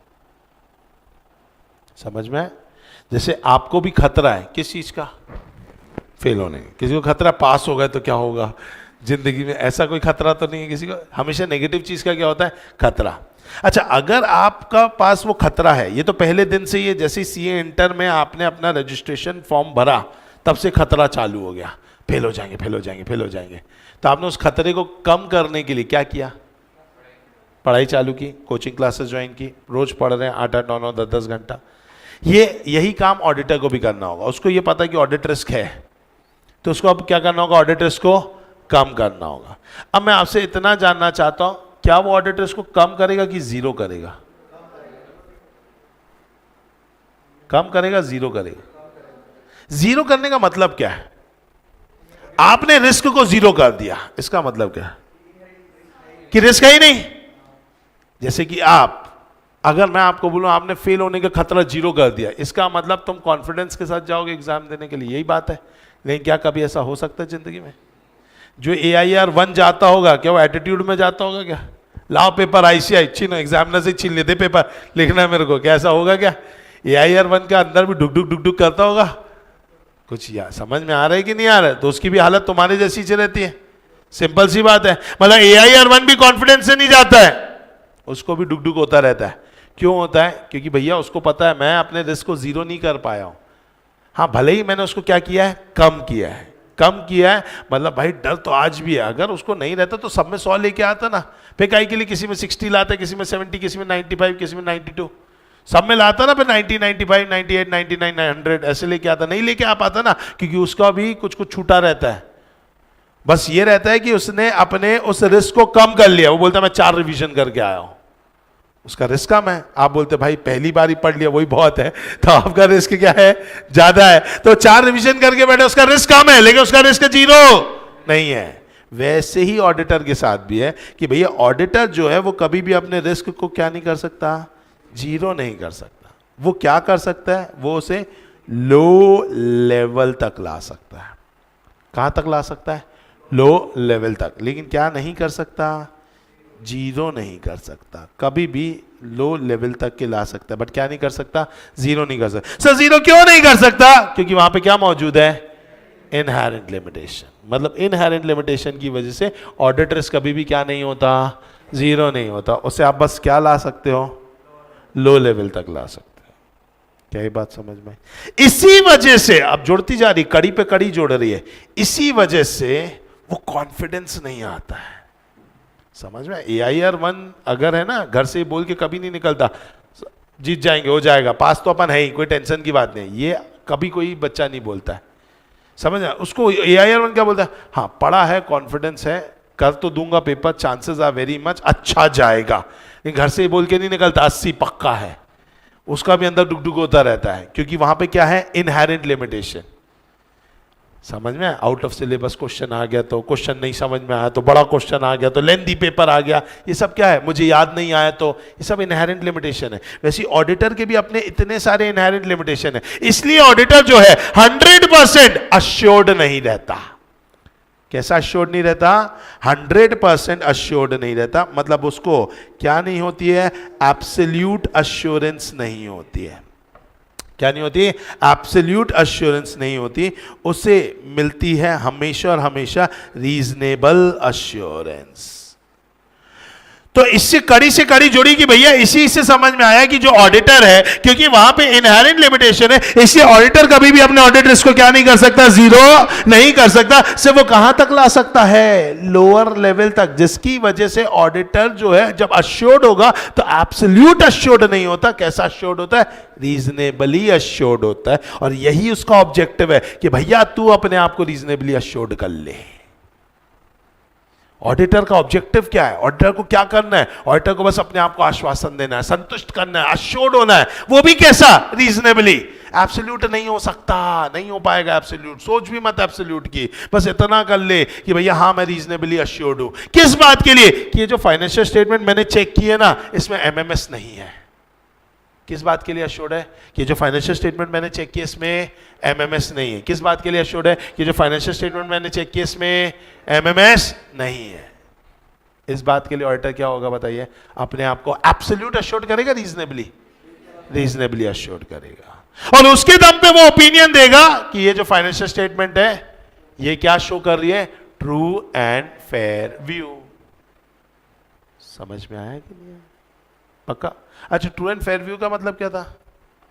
PRD, मतलब वो जो फाइनेंशियल स्टेटमेंट है वो पॉलिसी वाइज ठीक बनी है, रेगुलेशन वाइज ठीक बनी है, डिस्क्लोजर्स पूरे हैं। इसी PRD को मैं एक और टेक्निकल नाम देना चाहता हूं, उसे बोलते हैं FRF। क्या बोलते हैं? FRF, फाइनेंशियल रिपोर्टिंग फ्रेमवर्क, ढांचा, फ्रेमवर्क। तो ये जितने भी अकाउंटिंग के रूल्स, रेगुलेशंस, प्रिंसिपल्स, शेड्यूल्स, ये सबको अगर स्टैंडर्ड्स, इसको एक शब्द देना हो तो शब्द है FRF, फाइनेंशियल रिपोर्टिंग फ्रेमवर्क। क्या ये बात समझ में आई? पक्का? तो अगर अब मैं बात करूं कि भाई ऑडिटर को क्या चाहिए, तो ऑडिटर को रीजनेबल अश्योरेंस चाहिए। किस बात का? कि financial statement are free from material misstatement, whether due to fraud और वेदर ड्यू टू एरर। वापस से क्या चाहिए ऑडिटर को? Reasonable assurance that the financial statement are free from material misstatement, whether due to fraud और whether due to error, thereby enabling an auditor to express opinion, thereby enabling an auditor to express opinion that the financial statement are prepared as per applicable FRF। ये हो गया हमारा overall objective, यही हमारा overall objective है। तो अगर अपन बात करें भैया, तो यहां पर दिया हुआ एक कंसेप्ट ऑडिट रिस्क। क्या होता है? रिस्क दैट द ऑडिटर में give an inappropriate opinion. Auditor cannot bring the audit risk to zero because there are inherent limitations like act by management, nature of financial reporting, decrease in relevance of information over time। कोई information ना समय दर समय थोड़ी खराब होती जाती है, आज अच्छी है, समय बढ़ता जाएगा, इंफॉर्मेशन की वैल्यू जीरो होती जाएगी, तो वो भी कई बार हो जाता है। Balance between time and cost, समय कम दे रहे हैं, पैसा कम दे रहे हैं, एंड नॉट एन इन्वेस्टिगेशन। तो ये कुछ कारण है जिसकी वजह से क्या आता है? इनहेरेंट लिमिटेशन, जिसकी वजह से ऑडिटर क्या नहीं कर पाता है? अपने आप को एब्सोल्यूट अश्योर नहीं कर पाता है। वो अपने आप को कैसा अश्योरेंस देता है बताइए? Reasonable assurance. समझ में आया कि नहीं है? और इसी से हमारा क्या बनता है बताइए? Overall objective. तो आपसे कोई पूछे व्हाट इज ओवरऑल ऑब्जेक्टिव, तो आप बताएंगे ये रहा ओवरऑल ऑब्जेक्टिव। क्या बोलेंगे? ओवरऑल ऑब्जेक्टिव है to obtain reasonable assurance that the financial statement are free from material misstatement, whether due to fraud, whether due to error, thereby enabling an auditor to express opinion whether the financial statement are prepared in accordance with applicable FRF, and to report on the financial statement and communicate it as per essays. भैया report बनानी है और ऐसे के हिसाब से communicate करनी है.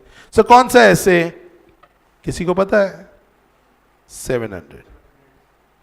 ऐसे 700 सीरीज में सब दिया हुआ है कि रिपोर्ट कैसे बनानी है और कम्युनिकेट कैसे करनी है. तो ये हमारा मेन ऑब्जेक्टिव है. ऑडिटर इसी के लिए तो काम कर रहा है. तो वापस से समझते हैं व्हाट इज ऐसे 200 क्या बोलता है, व्हाट इज ओवरऑल ऑब्जेक्टिव. तो ओवरऑल ऑब्जेक्टिव क्या है? To obtain reasonable assurance that the financial statement are free from material misstatement, whether due to or whether due to error, thereby enabling an auditor to express opinion whether the financial statement was prepared as per applicable FRF, and to report on the financial statement and communicate it as required by essays. बोलो पक्का अच्छे से आया समझ में? कोई भी doubt तो नहीं? अच्छे से चलो ऊपर चलते हैं एक बार. ऊपर अगर आप देखेंगे तो देखो क्या लिखा है यहाँ पे. The auditor is not expected and cannot reduce the audit risk to zero. वो क्या नहीं कर सकता? जीरो नहीं कर सकता. And cannot therefore obtain absolute assurance that financial statements are free from material misstatement. This is because there are inherent limitation which result most of the audit evidence on which auditor draw conclusion basis on which being persuasive rather than conclusive. तो इसीलिए क्योंकि वो evidence जो होते हैं वो अच्छे होते हैं लेकिन वो कंक्लूडिंग नहीं होते, निर्णायक नहीं होते, क्योंकि वहां पे क्या मौजूद है? Inherent limitation. समझ में आ रहा है? मतलब आप देखो है, जरूर है, ऑडिट एविडेंस है, लेकिन ना लगता है कि यार इसमें झोलझाल तो हो ही सकता है. जैसे सेल्स वाउचर है, भाई सेल्स वाउचर है, लेकिन लगता है यार ऐसा भी तो हो सकता है इन्होंने कई लोगों को सेल्स वाउचर ही नहीं दिया होगा, मतलब रसीद ही नहीं दी हो. कई लोगों को रसीद इन्होंने कम अमाउंट की दी हो, रसीद को इधर से उधर कर दिया हो, कुछ तो करा सकता है. मतलब बनाने वाला क्योंकि एंटिटी के अंदर का ही आदमी है ना, तो झोलझाल कर सकते हैं. कोई एंट्री डिलीट कर दी हो, कोई रसीद फाड़ दी हो, सेल्स रिटर्न दिखा रहे हो, सेल्स रिटर्न ना हुई हो, तो वो देख करके लगता है. देखो ऐसा भी नहीं कर सकते कि इसको जीरो बोल दे, फिर क्या है तुम्हारे पास कुछ नहीं है. लेकिन कहीं ना कहीं तो अपन को थोड़ा मानते हैं, लेकिन फिर भी थोड़ा हमारे को डाउट ही रहता है, क्योंकि वहां पे क्या मौजूद है? Inherent limitation. क्या ये बात समझ में आई? पक्का. चलो अब भाई इनहेरेंट लिमिटेशन किस किस चीजों के कारण होती है? तो पहला बोला because of nature of financial reporting. दूसरा है ऑडिट प्रोसीजर्स. फिर है इन्वेस्टिगेशन नहीं होती है. फिर decrease in the relevance information over time. Balance between benefit and cost. क्या ये बातें समझ में आई आपको? पक्का अच्छे से? कोई भी डाउट तो नहीं? यहां तक एकदम अच्छा है? पक्का आगे बढ़ सकता हूं? जिंदा हो? पक्का. चल, तो ये अपन ने समझा ओवरऑल ऑब्जेक्टिव के बारे में. अब मुझे बताओ इस ओवरऑल ऑब्जेक्टिव किसके बारे में पढ़ा? किसका ओवरऑल ऑब्जेक्टिव था? मैं भूल गया किसका था. ऑडिटर का. वेरी गुड, ऑडिटर का ही ओवरऑल ऑब्जेक्टिव है. क्या इस ऑब्जेक्टिव को अपन को पाना है? क्या आपको पास होना है? तो इसको पास करने के लिए आपको क्या करना पड़ेगा? सिर्फ पढ़ाई करने से हो जाएगा क्या? पढ़ता तो हर बच्चा है. मेरे को नहीं लगता सीए का कोई ऐसा बच्चा होगा जो नहीं पढ़ता होगा. 98% तो बच्चा पढ़ता ही है. 2% चलो एक्सेप्शनल है. फिर भी पास तो सिर्फ 20% या 16% ही होता है. तो सिर्फ पढ़ने से काम हो जाता है क्या? नहीं. पढ़ने के अलावा भी आपके अंदर और कुछ गुण होने चाहिए. डिसिप्लिन. क्लास में आए हो तो सिर्फ तन से नहीं मन से भी आओ. बॉडी लाए, ला के बेंच पे रख दिया और ला करके हाँ मजा आ रहा है, अच्छा चल रहा है, हाँ ठीक है, हाँ सही चल रहा है. ऐसा घूमते नाचते रहोगे तो क्या कोई मतलब है? क्या नहीं है. तो आपको और भी तो डिसिप्लिन आना पड़ेगा. रात की गतिविधियों को रोकना पड़ेगा. समझ में आएगी नहीं? जो भी रात को असामाजिक गतिविधियां चल रही है उन सबको रोकना पड़ेगा. ये डिसिप्लिन लाओगे तभी तो पास होगे. सिर्फ पढ़ने से पास नहीं होते, ये डिसिप्लिन भी लाना पड़ता है. वैसे ऑडिटर को अगर ओवरऑल ऑब्जेक्टिव अचीव करना है तो उसको कुछ रिस्पॉन्सिबिलिटीज है जो ऑडिटर को निभानी पड़ेगी, और वो रिस्पॉन्सिबिलिटी है ये 4. पहली रिस्पॉन्सिबिलिटी है एथिकल रिक्वायरमेंट. आपके अंदर ये कुछ गुण होने चाहिए भैया. माना पूरे 32 गुण नहीं होंगे आपके अंदर. सर्वगुण संपन्न लाइक अचिन्हाटा हर कोई हो जरूरी नहीं है, लेकिन कम से कम इतने गुण तो होने ही चाहिए. सर क्या क्या गुण होने चाहिए? IOCP2 plus independence. इतना तो कम से कम रखो यार. आई रखो, इंटीग्रिटी ऑनेस्टी रखो, ऑब्जेक्टिविटी रखो, कॉन्फिडेंशियलिटी रखो, प्रोफेशनल कंपिटेंस रखो, प्रोफेशनल बिहेवियर रखो और इंडिपेंडेंस रखो. इंडिपेंडेंस बाय और इंडिपेंडेंस बाय, दोनों रखो भाई। इतना तो रखना पड़ेगा। एक अच्छा ऑडिट करना है, आपकी रिस्पॉन्सिबिलिटी है। ऑब्जेक्टिव को अचीव करना है, ऑब्जेक्टिव को अचीव करना है तो पहला IOCP2 प्लस इंडिपेंडेंस होना चाहिए, तभी ऑब्जेक्टिव को अचीव कर पाओगे। इसलिए तो मैं भी बोलता हूं और आपके पापा में भी बोलते होंगे कि बेटा मेहनत करनी पड़ेगी। मेहनत का मतलब सिर्फ पढ़ना नहीं होता है, स्मार्ट पढ़ना होता है, वो मेहनत कहलाती है। ठीक है, आप पढ़ रहे हो भूल रहे हो, पढ़ रहे हो भूल रहे हो, कैसे चलेगा? तो इसीलिए स्मार्ट मेहनत करनी है, ऐसी मेहनत करनी है कि आज अगर आप पढ़ रहे हो तो आप उसे बाद में फटाफट रिवाइज भी कर पाओ। उसके लिए समरी नोट्स टाइप की चीजें होनी चाहिए आपके पास। आपके पास ऐसे नोट्स होने चाहिए, ऐसे डायग्राम्स होने चाहिए। सब मैंने क्यों बनाए ये सब? ताकि आप फटाफट रिवाइज कर पाओ।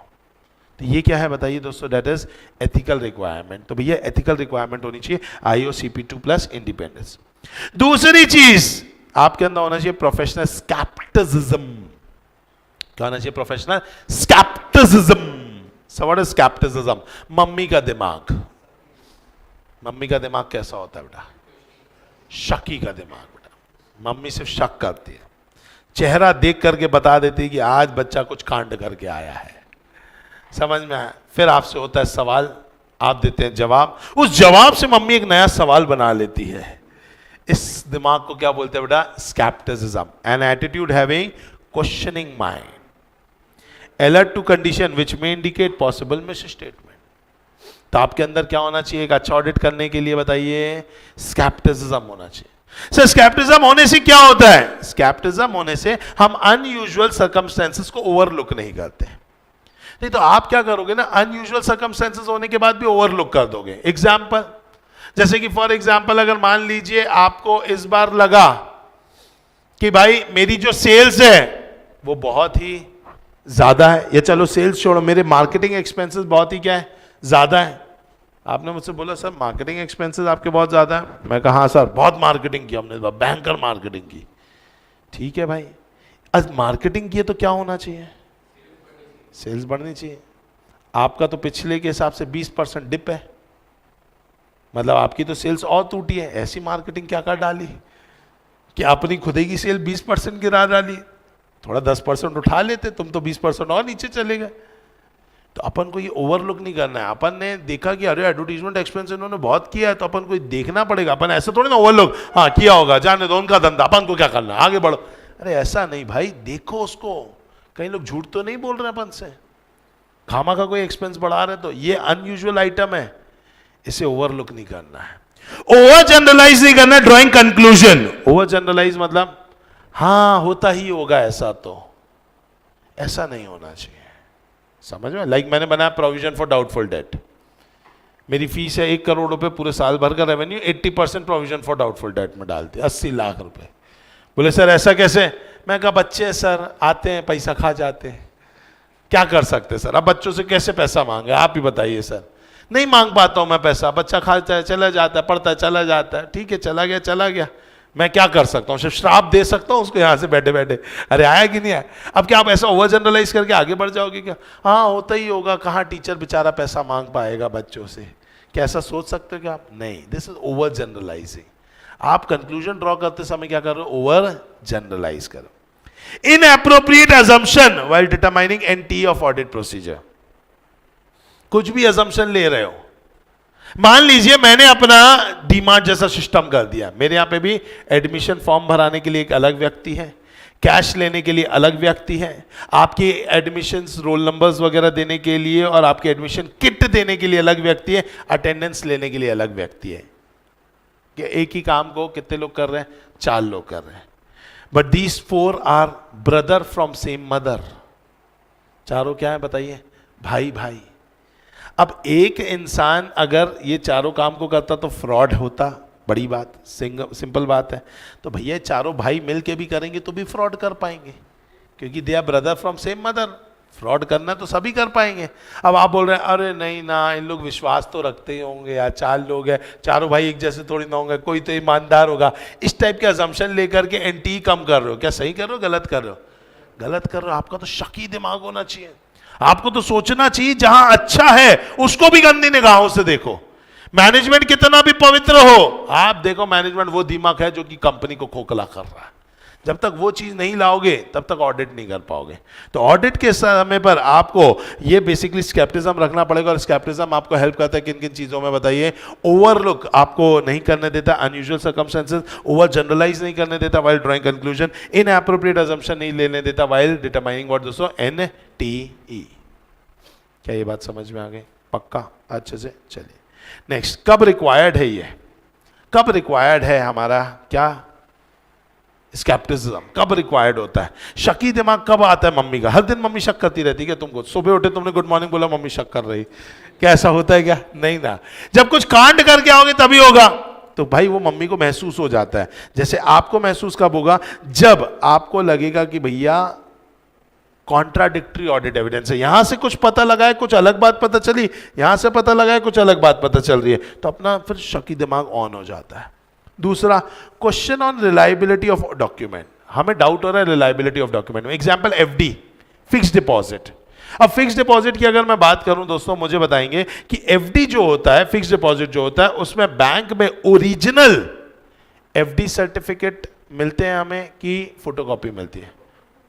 बैंक से फोटोकॉपी मिलेगी कि ओरिजिनल मिलेगा? बैंक से ओरिजिनल मिलेगा। तो ऑडिटर को भी आपको क्या दिखाना चाहिए? ओरिजिनल। तुम क्या दिखा रहे हैं? फोटोकॉपी। क्योंकि पता है चांसेस आर देयर कि उसने ओरिजिनल को सबमिट करके FD मैच्योर करा ली है, और हमको क्या दिखा रहा है? डुप्लीकेट। बोल रहा देखो हमारी इतनी FD है, पता चला पीछे से FD है ही नहीं, क्योंकि ओरिजिनल सर्टिफिकेट दे करके FD क्या करवा ली है? तोड़वा ली है। तो भैया question on reliability of document, photocopy document आएंगे, मेरा स्केप्टिज्म ऑन हो जाएगा। कुछ ऐसी कंडीशन जहां पे फ्रॉड ज्यादा है, जैसे कि for example related party transaction, related party transaction में फ्रॉड होने के चांसेस ज्यादा है कम है? ज्यादा है। ये सर्कमस्टेंसेस ऐसे जहां पर हमें एक्स्ट्रा प्रोसीजर लगाने पड़ेंगे। तो ये कुछ ऐसी जगह है जहां पे क्या समझ में आ रहा है बताइए, हमें क्या करना पड़ेगा? स्केप्टिसिज्म देखना पड़ेगा। बोल दो ना जरा, पक्का? अच्छे से, कोई भी डाउट तो नहीं है? फिक्स है। तो यहां पर अपन ने समझ लिया है रिस्पॉन्सिबिलिटी ऑफ ऑडिटर में पहला एथिकल रिक्वायरमेंट, दूसरा अपन ने क्या समझ लिया? Professional scepticism. तीसरा है professional judgement, very important. So what is this professional judgement? Professional judgement को अपन बोलते हैं दोस्तों क्या? अपन बोलते हैं एप्लीकेशन ऑफ एकता। सो व्हाट इज एकता? Experience, knowledge, training. आज ऑडिटर को हर चीज जो मिलेगी ना वो सिचुएशनल बेस्ड पे मिलेगी। आप समझ रहे हो? जो किताबों में आप पढ़ोगे और जब आप वाकई में कहां आर्टिकलशिप में जाओगे, आपको जमीन आसमान से बड़ा डिफरेंस मिलेगा। आपको यहां मैं किताबों में बताऊंगा बेटा पहले अपन को क्या करना है, पूरी फाइनेंशियल स्टेटमेंट सही होनी चाहिए, उसके बाद टैक्स कैलकुलेट करके टैक्स पेमेंट होना चाहिए। जब आर्टिकलशिप में जाओगे तो क्लाइंट बताता मैं दूंगा 2 लाख रुपए टैक्स। अब बैक कैलकुलेशन करके देखो मेरा टर्नओवर कितना होना चाहिए, आया कि नहीं आया? तो अभी ऐसा होता है साहब आपका टर्नओवर 10 करोड़ है, आपको टैक्स भरना पड़ेगा 50 लाख। ये लगता है किताबों में पढ़ के। अच्छा ऐसा चलता होगा। जब आप सामने बैठते हो, क्लाइंट बोलता है भैया मेरी गुंजाइश है 5 लाख टैक्स भरने की, टर्नओवर ऐसा बनाओ कि 5 लाख का ही टैक्स भरना पड़े। तो वहां उल्टा कैलकुलेशन चलता है। तो किताब अलग है और प्रैक्टिकल दुनिया अलग है। और क्योंकि किताब और प्रैक्टिकल दुनिया में अंतर आता है, तो जब आप प्रैक्टिकल दुनिया में उतरते हो तब आपको बहुत डिसीजंस लेने पड़ते हो, और डिसीजन हर जगह पर अलग अलग होंगे, सेम नहीं होंगे। तो वहां पर आपको क्या लगाना पड़ता है बताइए? एकता, एक्सपीरियंस, नॉलेज एंड ट्रेनिंग। समझ में आया? पक्का? तो क्या बोल रहा है भैया यहाँ पे? Application of experience, knowledge and training to make the informed decision that are appropriate in the audit engagement. Sir ये एकता कहां लगती है? ये एकता लगती है जब आप NTE डिसाइड करते हो। अब देखो ना, मैंने तो कितना अच्छे से बोल दिया, NTE बढ़ाएंगे। कितना बढ़ाओगे? कितना बढ़ाओगे? कैसे पता चलेगा कितना बढ़ाना है? वो सिचुएशन पर डिपेंड करेगा। आप अपना एक्सपीरियंस यूज करोगे, अच्छा ये गड़बड़ है, ओके इतना बढ़ा दो। अच्छा नहीं इतना गड़बड़ है, और बढ़ा दो। तो वो आप अपने PJ से देखोगे। What is PJ? Professional judgement. जब मैं बोलता हूं सफिशिएंट होना चाहिए, एप्रोप्रिएट होना चाहिए ऑडिट एविडेंस, तभी अपन ने देखा था बैंक स्टेटमेंट का एग्जांपल। आपने बोला हर्ष को फोन कर लो, आपने बोला कि भाई बैंक चले जाओ काउंटर फॉइल देख लो। मैं बोला नहीं, हर्ष को फोन करना भी नहीं चलेगा, मैंने बोला भैया बैंक का काउंटर फॉइल वाला काम भी नहीं चलेगा, मैं बोला अपन सब्सिक्वेंट पीरियड की चेकिंग करेंगे। तो ये कहाँ से आया बताइए, ये आया कहाँ से बताइए, अपना एक्सपीरियंस, नॉलेज एंड ट्रेनिंग से आया। इसी को क्या बोलते हैं बताइए, पीछे। The application of experience, knowledge and training to make informed decision that appropriate in audit engagement. तो ये कहाँ कहाँ यूज होता है, ये यूज होता है जब अपन को चेक करना है एनटीई ऑफ ऑडिट प्रोसीजर सेट करना है, जब अपन को सफिशिएंसी एंड एप्रोप्रिएटनेस को देखना है, जब अपन को ये देखना है कि भैया मटीरियलिटी कितनी होगी। व्हाट इज मटीरियलिटी, किसी को पता है? Very good. इंपॉर्टेंस को अपन बोलते हैं मटीरियलिटी। आज अगर अंबानी क्या 2-3 लाख रुपए का मिस स्टेटमेंट हो जाए, क्या ये मटीरियल है? नथिंग, उसके लिए कुछ भी नहीं है। 2-4 लाख रुपए ऊपर नीचे चलता रहता है। और मेरे फाइनेंशियल स्टेटमेंट में अगर 4-5 लाख रुपए ऊपर नीचे हो जाए तो मटीरियल है, ऑब्वियस सी बात है। तो वो मटीरियल कहां पर कितना होगा वो आपको आपका पीजे बताएगा। फिर conclusion based on audit evidence, आपको ओपिनियन देना है। अब ओपिनियन क्या फ्रेम करोगे, ये भी किससे निकलेगा, पीजे से। या फिर अगर अपन बात करें मैनेजमेंट का, judgement in applying FRF, management ने जो स्टैंडर्ड्स लगाए, जो प्रोविजंस लगाए, जो उन्होंने स्कीम्स लगाई, क्या वो सही है या नहीं है, वो भी आपको कैसे पता चलेगा, विद द हेल्प ऑफ पीजे। बोलो पक्का अच्छे से। चलो, तो यहां पर अपन को समझ में आए 3 चीजों के बारे में रिस्पॉन्सिबिलिटी ऑफ ऑडिटर में। पहला है एथिकल रिक्वायरमेंट, दूसरा है प्रोफेशनल स्केप्टिज्म और तीसरा क्या बताइए, प्रोफेशनल जजमेंट। जो एथिकल रिक्वायरमेंट है वो है IOCP 2 plus independence. Professional scepticism बोलता है एन एटीट्यूड हैविंग विच माइंड बेटा, क्वेश्चनिंग माइंड। प्रोफेशनल जजमेंट क्या बोल रहा है, एप्लीकेशन ऑफ एकता। अब बात करते हैं किसकी, ऑडिट एविडेंस की। ऑडिट एविडेंस कैसा होता है बताइए, sufficient and appropriate, where sufficiency refers to quantity and appropriateness refers to quality। तो ये 4 चीजें जो हैं ये रिस्पॉन्सिबिलिटी है किसकी, ऑडिटर की। बोलो आया समझ में, पक्का अच्छे से। हमारे ऐसे 200 का नाम क्या है, overall objective of independent auditor and conduct of audit in accordance with SAs. तो पहला पार्ट तो अपन ने कंप्लीट कर लिया, जो क्या बोलता है बताइए, ओवरऑल ऑब्जेक्टिव के बारे में। अब जो दूसरा पार्ट है ये बात करेगा किसके बारे में, conduct of audit in accordance with ऐसे 200, क्योंकि सबसे पहला स्टैंडर्ड है। तो ये स्टैंडर्ड हमें ये सिखाता है कि भाई आगे जितना भी काम करोगे किसके हिसाब से काम करोगे, एसेस के हिसाब से काम करोगे। भाई आगे ऐसे 500 पढ़ना है, ऐसे 700 पढ़ना है, ऐसे 600 पढ़ना है, 400 सीरीज पढ़नी है, तो आपको जो भी काम करना होगा वो स्टैंडर्ड्स के अनुरूप काम करना है। इसके लिए बीइंग एन ऑडिटर आपके पास किस चीज का नॉलेज होना चाहिए, स्टैंडर्ड्स का। जब तक आपको स्टैंडर्ड्स का नॉलेज नहीं होगा आप स्टैंडर्ड के हिसाब से काम नहीं कर पाओगे। तो सबसे पहली चीज आपके पास स्टैंडर्ड्स का क्या होना चाहिए, नॉलेज होना चाहिए। दूसरी इंपॉर्टेंट चीज ये है कि भाई ये जो स्टैंडर्ड्स हैं, ये स्टैंडर्ड्स कई जगह पर आप शायद इसे एप्लीकेबल नहीं करोगे। क्यों, क्योंकि स्टैंडर्ड्स कंडीशनल है। एग्जाम्पल 299 अपन पढ़ेंगे, जॉइंट ऑडिट। जब 2 अलग अलग फर्म के ऑडिट एक साथ, ऑडिटर एक साथ मिल करके कंपनी को ऑडिट करते हैं, उसे बोलते हैं जॉइंट ऑडिट। अब भाई कोई एंटिटी में मैं अकेला ही ऑडिट करने गया हूं, तो क्या वहां मैं 299 लगाऊंगा, नहीं लगाऊंगा, क्योंकि वो कंडीशनल स्टैंडर्ड है। वो कंडीशन पूरी होने पर ही क्या होता है, लागू होता है। तो ये आपको ध्यान देना पड़ेगा। या फिर दूसरी चीज कि भैया जो स्टैंडर्ड है वो स्टैंडर्ड से बियॉन्ड जाकर के कई बार मैं काम करता हूं, कई बार स्टैंडर्ड के बियॉन्ड जाकर के मैं काम करता हूं। अगर मैं स्टैंडर्ड के बियॉन्ड जाके काम करूं चलेगा, बट आपको क्या करना पड़ेगा, आपको बेसिकली जो स्टैंडर्ड्स हैं उसके बियॉन्ड में जाने को तैयार हूं, काम करने को तैयार हूं, लेकिन आपको ये देखना पड़ेगा कि क्या उसके बाहर जाकर के रीजनेबल एश्योरेंस मिल रहा है कि नहीं मिल रहा है। तो यही चीज यहां पे हमें सिखाई जा रही है। कहां पे सिखाई जा रही है बताइए, जब हम बात करते हैं conduct of audit in accordance with SAs. क्या बोल रहा है भैया यहाँ पे बोल रहा है कि being an auditor the auditor shall comply with all SA relevant, the auditor shall have an understanding of the entire text of SA. Objective क्या है भाई, determine if any audit procedure in addition to that required by SA is necessary. Determine करिए कोई नई चीज जरूरी है क्या, and evaluate whether SAAE that is sufficient and appropriate audit evidence has been obtain. आपको एंटायर एसे लगाने की जरूरत नहीं है, comply with each requirement of ऐसे अनलेस एंटायर ऐसे इज नॉट रिलेवेंट. हाँ, अगर एंटायर ऐसे रिलेवेंट नहीं है, आपने वहां पे पूरा ऐसे नहीं भी लगाया तो भी चलेगा. रिक्वायरमेंट रिलेवेंट इसलिए नहीं है because it is conditional and condition does not exist. Example 299 joint audit. क्या ये बात समझ में?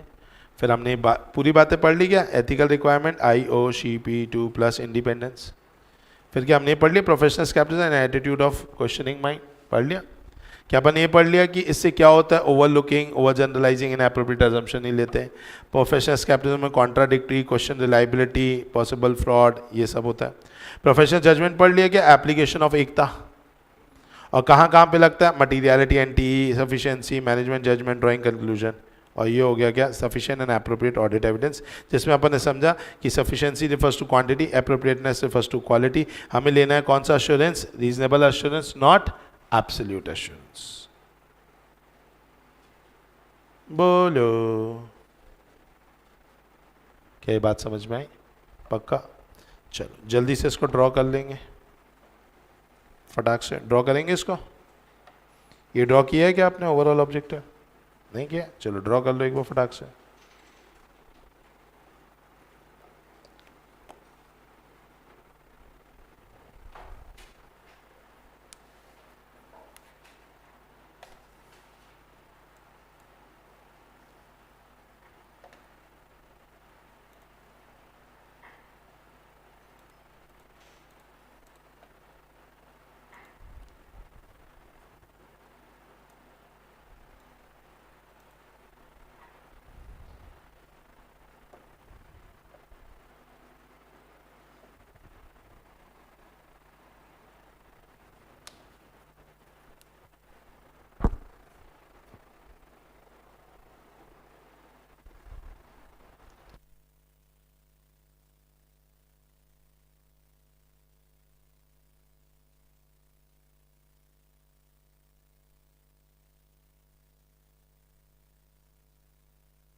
ऊपर कर दो इसको. और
चलिए भाई,